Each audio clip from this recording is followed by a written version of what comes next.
দলের লোক তো এরকমই, দিদির দল এটা, এখানে সবাই এইভাবেই প্রশ্রয় পায়।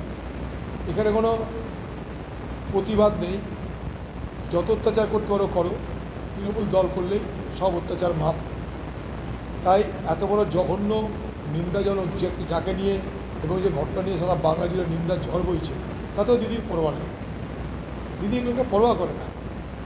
দিদির গায়ে অনেক মোটা চামড়া তৈরি হয়ে গেছে সমালোচনা রোধ করা, সমালোচনা রোধই অনেক মোটা চামড়ার জন্ম দিয়েছে। ফলে তাকে কোনো সমালোচনা বিদ্ধ করতে পারে না, কোনো অভিযোগ তাকে ছিদ্র করতে পারে না, তার কিছু যায় আসে না। সব কিছু প্রুফ। সে জানে ভোট হবে, মেরে ধরে ভোটে লুট করব, পয়সা দিয়ে ভোট কিনে নেব, ব্যাস গল্প শেষ।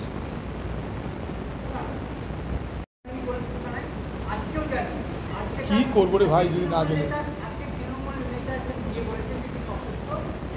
সবাই বুঝতে পারছে, আমি আর কি।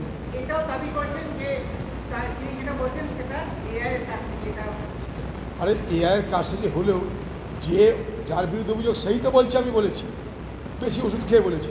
এখন ওষুধটা তরল ওষুধ না শক্ত ওষুধ না কি সেটা বলেনি, আমি বলছি ওষুধ খেয়ে এরকম হয়ে গেছে। তো যারা তাকে গার্ড করছে তারা বলছে এআই, কিন্তু যে যার বিরুদ্ধে অভিযোগ সে তো বলছে না, এআই করে আমাকে সব এদিক ওদিক করে। সে বলছে আমি বলেছি কিন্তু ভুল বলেছি, সে চিঠিও লিখছে। কোন দিকে যাবো আমরা? এইসব মহান পুরুষদের বেশি করে কথা বলা ঠিক না রাজ্যে। এইসব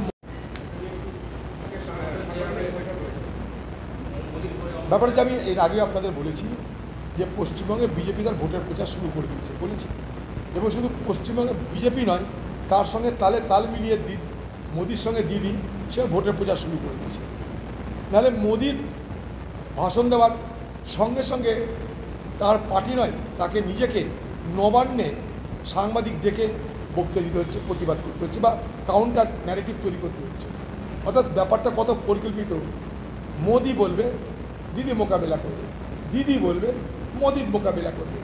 বাংলার রাজনীতিতে ধ্রুবীকরণ অর্থাৎ সাম্প্রদায়িক বিভাজনের বাতাবরণ অলরেডি তৈরি হয়ে গেছে। সেটাকে আরও পোক্ত করতে, আরও সম্পৃক্ত করতে এসে গেছে অমিত শাহ।